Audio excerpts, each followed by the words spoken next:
Last time हमने only और enough के यूजेस के बारे में पढ़ा था कि उनका यूज कहाँ होता है। उसके बाद रूल है, नेक्स्ट रूल लिखेंगे। लिख लिया था rule?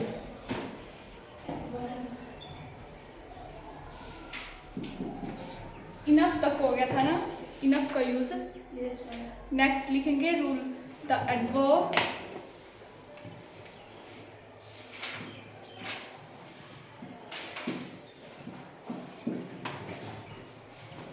as is not used with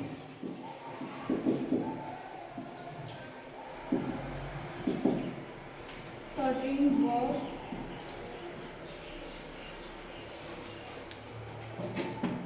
like appoint,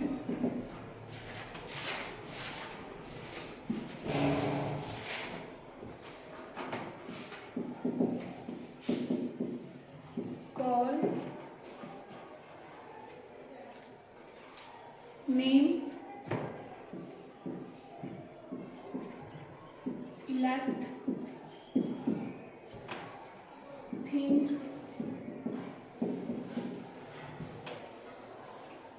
consider,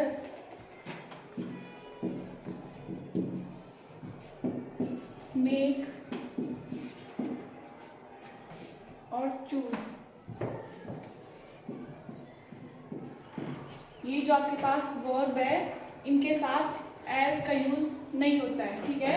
बाकियों के साथ आप एज का यूज कर सकते हैं, लेकिन appoint, call, name, elect, think, consider, make और चूज इनके साथ एज का यूज नहीं करते हैं। एग्जाम्पल लिखेंगे, जैसे एग्जाम्पल है I consider he is as my friend,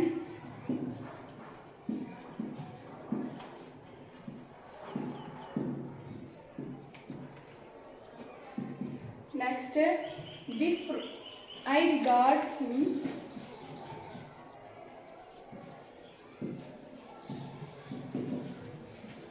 as my friend। अब आपके पास ये है दो एग्जाम्पल, ठीक है। ऊपर है I consider his as my friend, तो यहाँ कंसीडर आपका वर्ब क्या है, कंसीडर, तो क्या बोला इसके साथ यहाँ कंसीडर है, जो वर्ब लिखा है कंसीडर है, इसके साथ आपका एज यूज नहीं होगा, एज इज नॉट यूज्ड। तो यहाँ आपका कंसीडर है हिज एज, तो यहाँ एज दिया हुआ है, एज नहीं होगा, यहाँ नहीं होगा एज, तो ये वाला सेंटेंस आपका इनकरेक्ट है। और नेक्स्ट है I regard him as my friend, यहाँ आपका एज हो सकता है, ठीक है। रिगार्ड के साथ आप एज का यूज कर सकते हो, लेकिन कंसीडर के साथ आप एज का यूज नहीं करेंगे। या तो यहाँ से एज को हटा लेंगे, नहीं तो आपका अगर एज लगा होगा तो आपका सेंटेंस इनकरेक्ट है। नेक्स्ट लिखेंगे this process is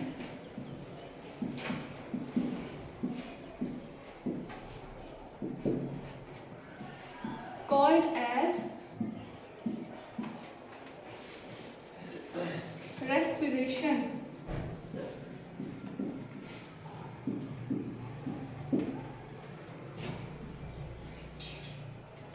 Next step, this process is known as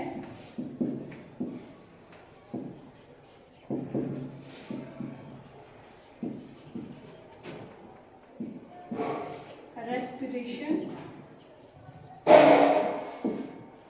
Next step, this process is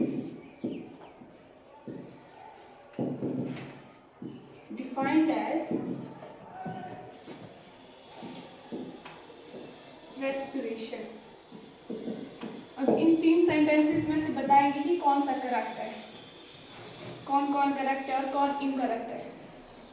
first क्या है, this process is called as respiration, तो कॉल्ड के साथ एज लगेगा, कॉल के साथ नहीं लगेगा, तो ये वाला क्या है आपका इनकरेक्ट है। नेक्स्ट है this process is known as respiration, ये करेक्ट है। है, यहाँ नोन है, और जो सर्टेन वर्ब्स लिखवाए हैं यहाँ आपका नोन नहीं है, ठीक है, तो नोन के साथ एज लग सकता है, तो ये वर्ड आपका करेक्ट है। Next, this process is defined as respiration, ये आपका ये भी करेक्ट है। नेक्स्ट है, अगर इसी में लिखेंगे this process is named as respiration, तो वो आपका करेक्ट होगा या नहीं होगा? क्या बोला?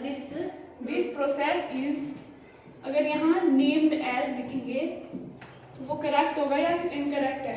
इनकरेक्ट, एज भी लगेगा नेम के साथ एज नहीं लगेगा, तो ये भी इनकरेक्ट होगा।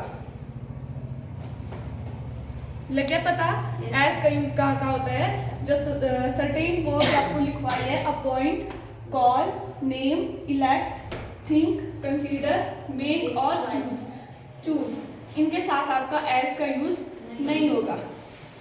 नेक्स्ट लिखेंगे नोट में, जो नोट करके लिखवाती हूँ वो आपके इम्पोर्टेंट होते हैं, ठीक है।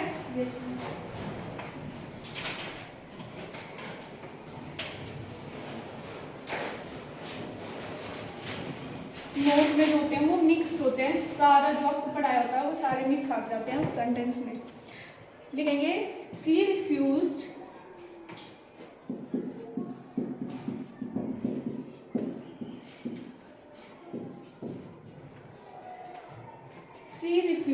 not to pay the money.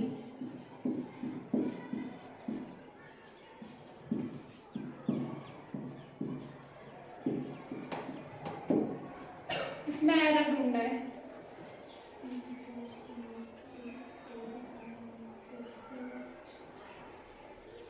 क्या है?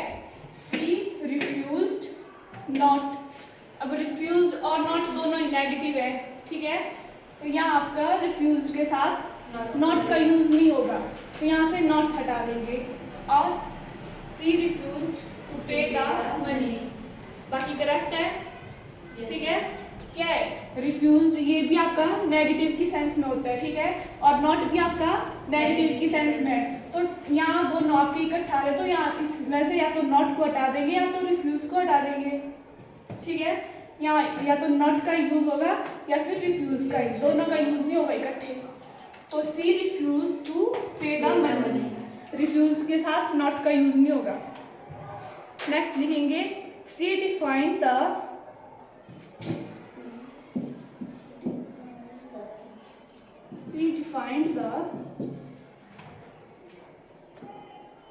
she had not done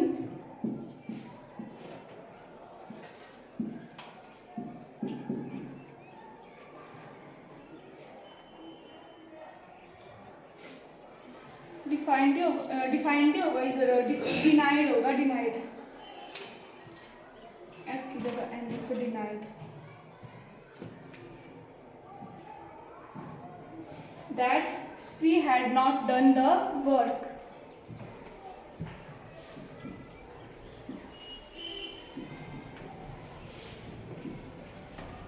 अब डिनाई करना वो भी मना करना होता है, तो ये क्या होता है? नेगेटिव की सेंस में ही होता है, और साथ में यहाँ नॉट भी लगा है, तो यहाँ आपका नॉट का यूज नहीं होगा, ठीक है। तो क्या होगा? She denied the, she had done the work. Deny मतलब पहले को डिनाई मना कर रहा है, तो यहाँ नॉट लगाने की जरूरत नहीं है।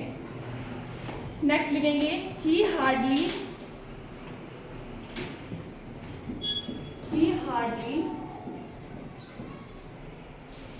डिड नो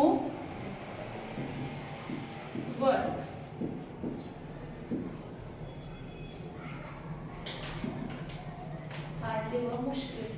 मुश्किल से, तो ये भी आपका किस सेंस में जा रहा है? ये भी आपका नेगेटिव की सेंस में जा रहा है, तो यहाँ आपका नो का यूज भी होगा, तो नो यहाँ से निकाल देंगे, आप इसकी जगह एनी का यूज कर सकते हैं। He hardly did any work. Next लिखेंगे neither of them were not present.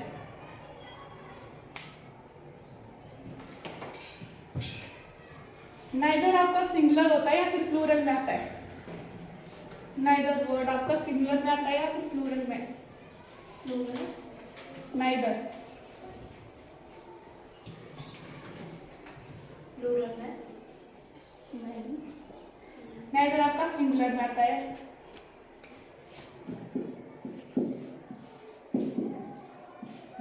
Neither of them were not present. इसमें एरर बताएंगे अब।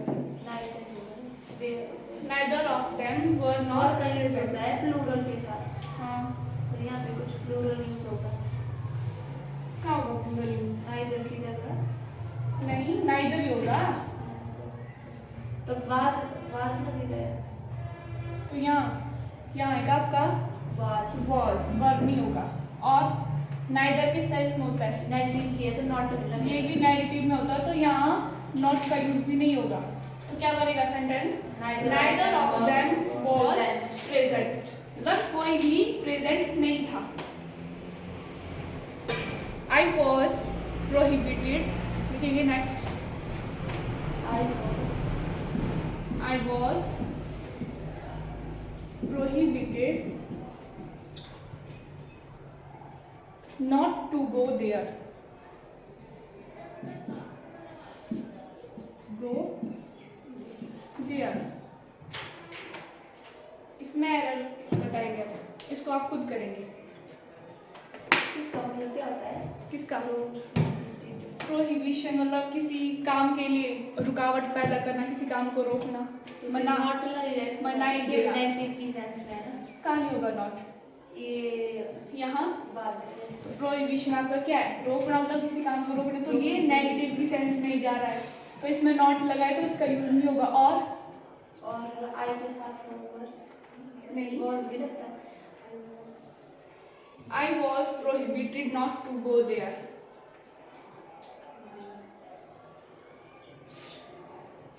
प्रोहिबिशन होता है रोकना या मना करना, ठीक है।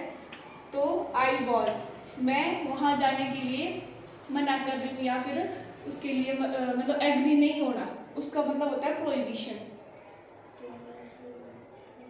ये ठीक है, आई वॉज प्रोहिबिटेड, नॉट को हटा लिया, फिर बाद में प्रोहिबिटेड के बाद इसके साथ आपका टू का यूज नहीं होता है, ठीक है। यहाँ क्या आएगा आपका? फ्रॉम।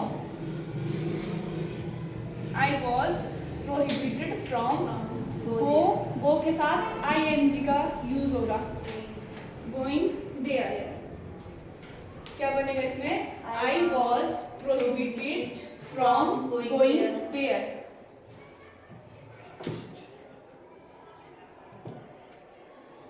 नेक्स्ट लिखेंगे टू मच और मच टू। टू मच और मच टू,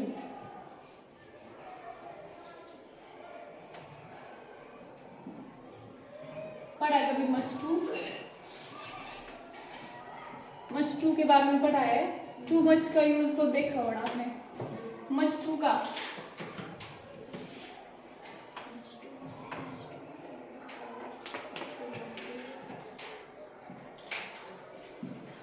टू मच और मच टू।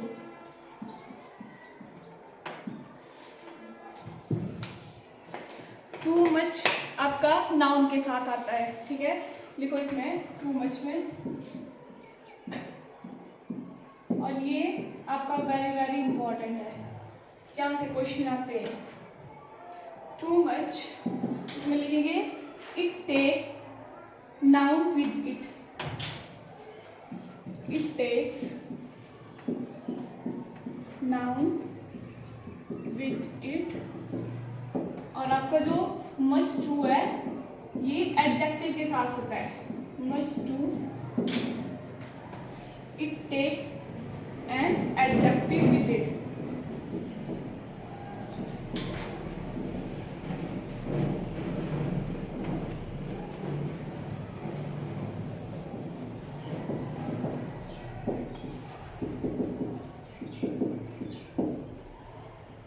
आपका जो टू मच है ये आपका पॉजिटिव की सेंस में भी यूज होता है, और नेगेटिव सेंस के सेंस में भी यूज होता है। लेकिन आपका जो मच टू है ये सिर्फ और सिर्फ नेगेटिव की सेंस में यूज होगा, मच टू, और टू मच आपका पॉजिटिव में भी होगा और नेगेटिव में भी होगा। ठीक है, बाकी इसके एग्जाम्पल कल करेंगे।